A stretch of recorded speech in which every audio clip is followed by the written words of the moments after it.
있습니다. 이 예루살렘 입성은 구속사적으로 매우 중요한 장면이고요. 예수님께서는 당시에 많은 사람들의 환영을 받으면서 이 예루살렘에 입성을 하셨습니다. 하지만 사실 이 길은 예수님께서 대속을 위한 죽음의 길이었고, 이곳 예루살렘은 예수님께서 십자가에 달리심으로 자신의 구속사역의 마지막을 성취하는 장소가 됩니다. 예수님께서 예루살렘에 입성하시기 전에 먼저 준비 과정이 있었습니다. 오늘 본문의 직접 문맥인 본문 28절 이후를 보시면 예수님께서는 예루살렘에 입성하시기 전에 먼저 제자들을 보내서 나귀 새끼를 준비시키셨습니다.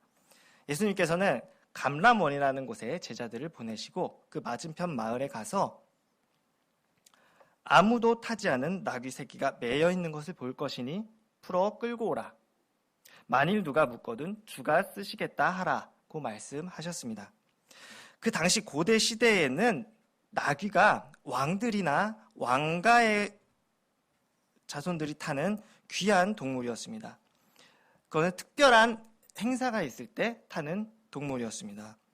예수님께서 성전에 들어가시기 위해 택하신 이 나귀 새끼는 자신이 왕이심을 드러내기 위한 상징적인 것이었습니다. 그 전까지는 군중들이 예수님을 왕으로 삼으실 때 예수님께서는 그것을 피하셨습니다. 하지만 이제는 나귀 새끼를 선택하심으로써 자신의 왕 되심을 드러내신 겁니다. 또한 이 장면은 구약에서 예언한 스가랴 9장 9절의 말씀에 메시아에 대한 예언을 성취하는 것이기도 합니다.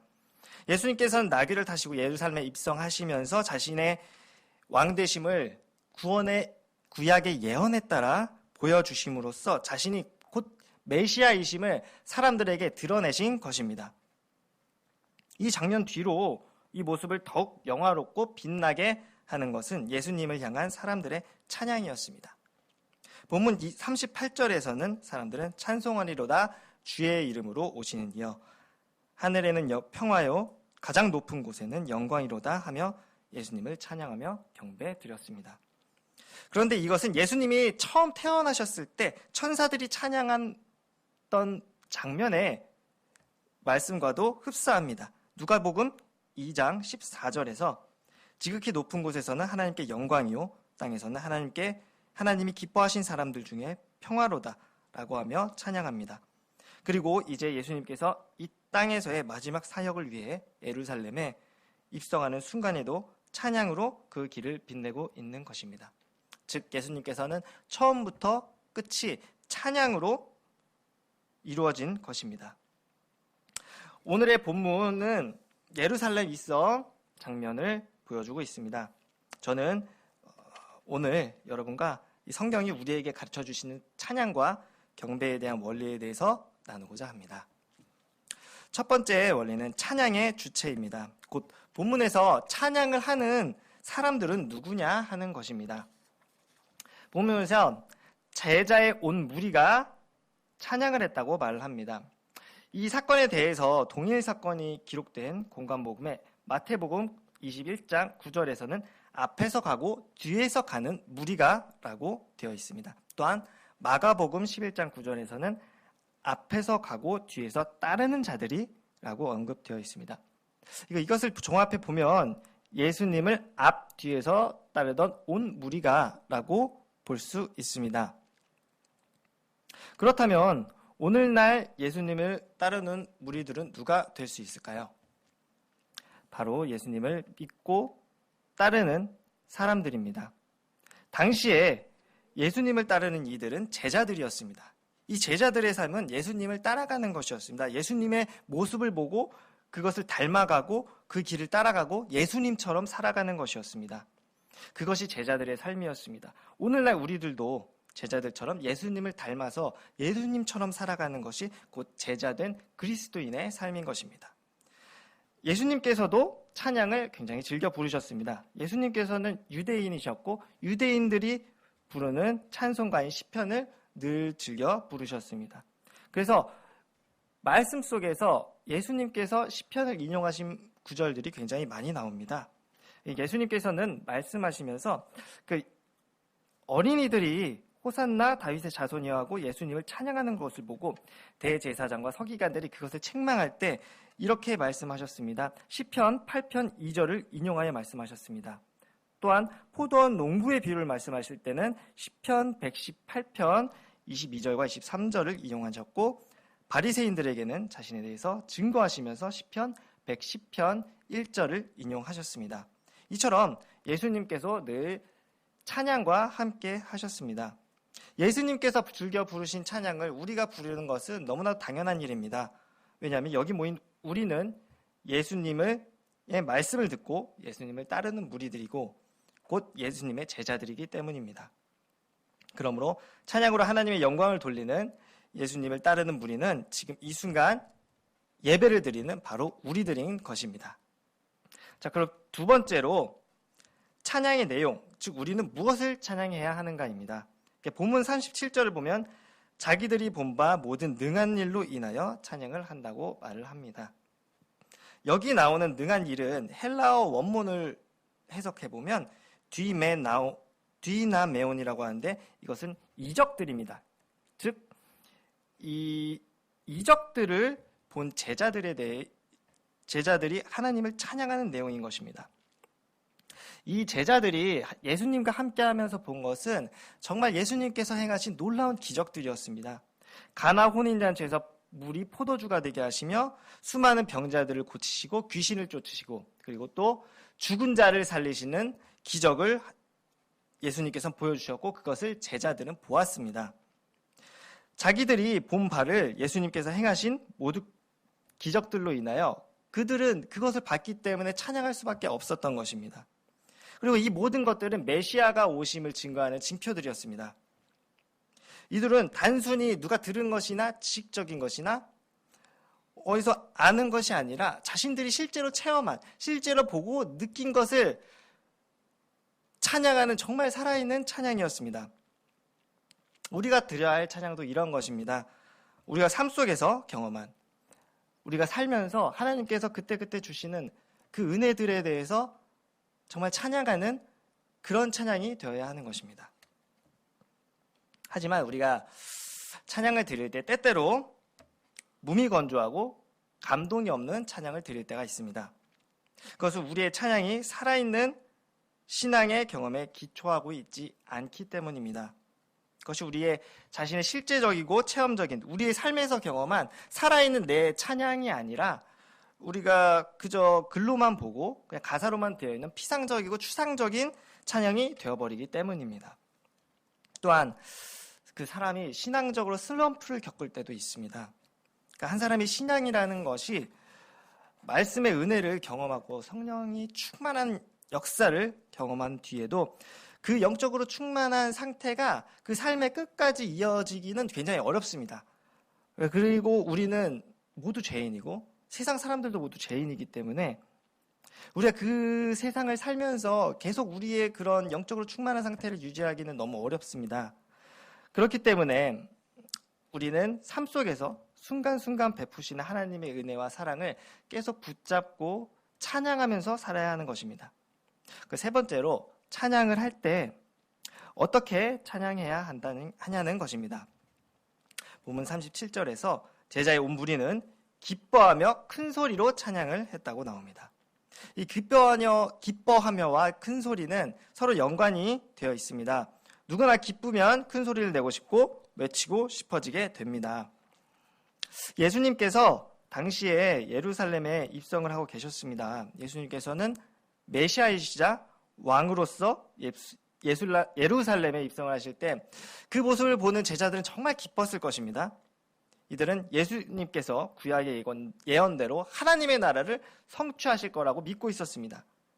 그들의 마음속에는 각자 자신들이 원하는 예수님의 상이 있었고 그거에 대해서 이 제자들은 찬양을 하고 기뻐했습니다. 물론 예수님의 오신 이유는 그것과는 다른 것이었지만 말입니다. 찬양은 이처럼 마음속에서 드러나는 기쁨과 감격의 표현이었던 것입니다.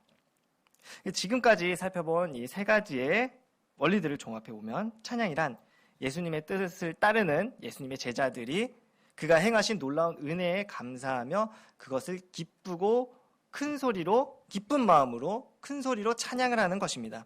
그것이 바로 참된 그리스도인의 모습인 것입니다. 그리고 이것은 누가 가르쳐서 되는 것이 결코 아닙니다. 이 말씀을 믿고 구원을 받은 사람들은 그것이 저절로 마음에 우러나와서 하나님을 찬양하게 됩니다. 정말 하나님이 나에게 주신 은혜가 너무 감사하면 이것이 누가 시켜서 하는 것이 아니라 내가 하나님의 찬양을 찾게 되고 그것을 내 입술에서 부르게 되고 그 찬양으로 인해서 내가 정말 그 은혜로 인해서 뜨거운 눈물을 정말 참을 수 없는 그 은혜가 있으면 그 찬양이 저절로 나오게 되는 겁니다. 그것이 바로 살아있고 내가 실제로 체험한 하나님께서 주신 은혜에 의한 찬양이 되는 것입니다. 그런데 이 찬양을 할 때는 반드시 적대적인 세력이 있기 마련입니다. 본문을 보면 39절에서 당시 예수님을 찬양하는 사람들에 대해 바리새인들은 선생이여 당신의 제자들을 책망하소서 하면서 예수님에게 요구했습니다. 예수님을 찬양하는 제자들이 예수님을 왕으로서 높이고 찬양하는 것을 바리새인들은 매우 심각한 상황으로 받아들이고 있었습니다. 이들은 이 행동이 당시 예루살렘을 통치하고 있던 로마에 대해 대적하는 행동으로 생각을 했었고 또한 자신들의 권위를 인정하지 않고 무력화시키려는 시도로 생각하고 있었습니다.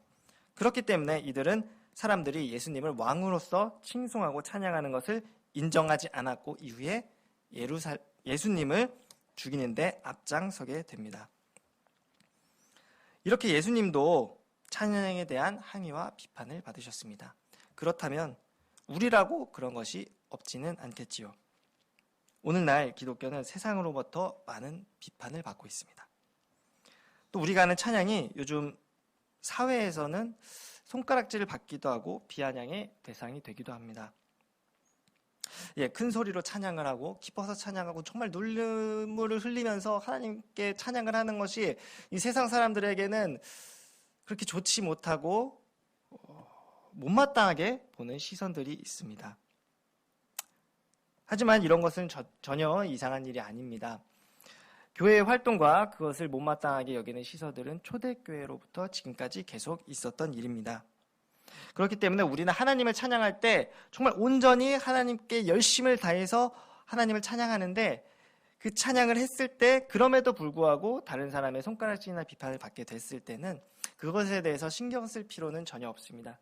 왜냐하면 우리가 찬양을 드리는 대상은 오로지 하나님이시지 우리가 인간을 보여주기 위해서 인간들을 위해서 하는 찬양은 결코 아니기 때문입니다.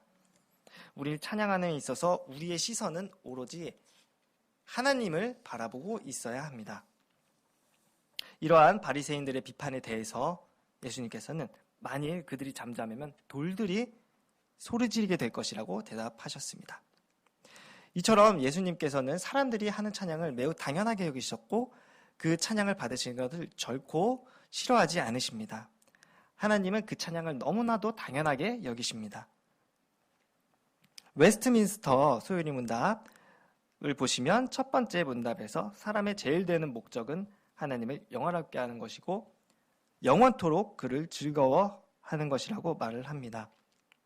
하나님께서 처음에 사람을 만드실 때의 목적은 그 사람을 통해서 영광을 받으시기 위함이었습니다. 그렇기 때문에 우리가 하나님을 찬양하는 것은 너무나도 당연한 일인 것입니다. 또 우리가 하나님을 찬양할 수 있다는 것은 또 사람에게 주어진 또 하나의 특권입니다.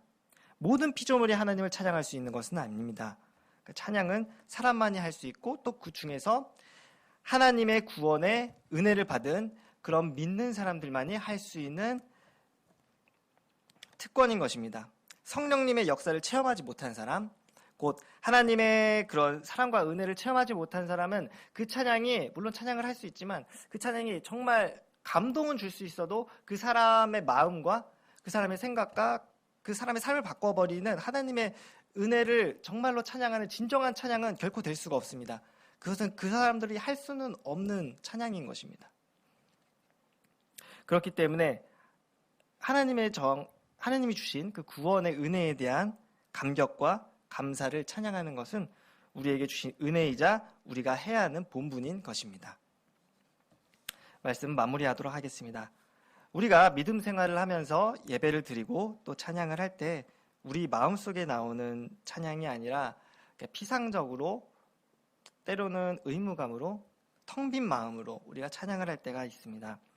바로 영적으로 자신이 조금 처져 있거나 혹은 떨어져 있다고 느낄 때입니다. 그 찬양은 우리에게 온전한 찬양이 될 수 없습니다. 신앙이란 것은 제가 봤을 땐 마치 바이오리듬과 같습니다. 이렇게 올라갔다 내려갔다 하는 것인데요. 처음에 하나님께서 주신 은혜를 처음 받았을 때는 이렇게 높아집니다. 근데 그것이 점점 떨어져요. 왜냐하면 이 세상을 살다 보면 그 신앙이 계속 유지되기가 어렵습니다. 그렇기 때문에 이게 점점 처지는데, 여기서 그 사람의 선택이 내가 여기서 정말 하나님의 은혜를 계속 붙잡고 열심을 다해서 살아야겠다는 마음이 있고, 특히 예배를 꾸준히 나오게 된다면, 절대 하나님의 안에서 벗어나려고 하지 않는다면 다시 올라갈 수 있지만, 이것을 하지 않을 때는 정말 끝없이 아래로 떨어지게 됩니다. 정말 이것은 굉장히 길게 길어질수록 굉장히 사람이 힘들어져요. 그렇기 때문에 정말 하나님의 말씀을 계속 붙잡고 하나님을 계속 바라보면서 살아야 되는데, 그것을 하기에 가장 좋은 반편 중에 하나가 바로 찬양인 것입니다. 참, 우리가 이 찬양은 우리 죄악된 세상을 살아갈 때 가장 간편하게 또 쉽게 우리가 부를 수 있고 들을 수 있는 것들입니다. 요즘 같은 세상은 또 스마트폰이 있기 때문에 우리가 또 이어폰을 끼고 우리가 찬양을 언제든지 듣고 싶을 때 들을 수가 있습니다. 그래서 요즘 같은 세상은 정말 우리가 찬양을 붙잡고 살아간다면, 이 죄악된 세상을 살아갈 때 그 찬양의 가사를 통해서 우리의 마음에 더욱더 하나님께 다가갈 수 있는 하나의 방편이 되지 않을까 싶습니다. 그래서 우리가 찬양을 부를 때 그냥 무미건조하거나 텅 빈 마음이 아니라 정말 하나님께서 은혜를 주셔서 정말 우리가 충만한 마음으로 정말 꽉 채워진 하나님의 은혜로 찬양을 드릴 수 있는 우리 성은교회 성도님들이 되셨으면 좋겠습니다. 다 같이 기도하도록 하겠습니다.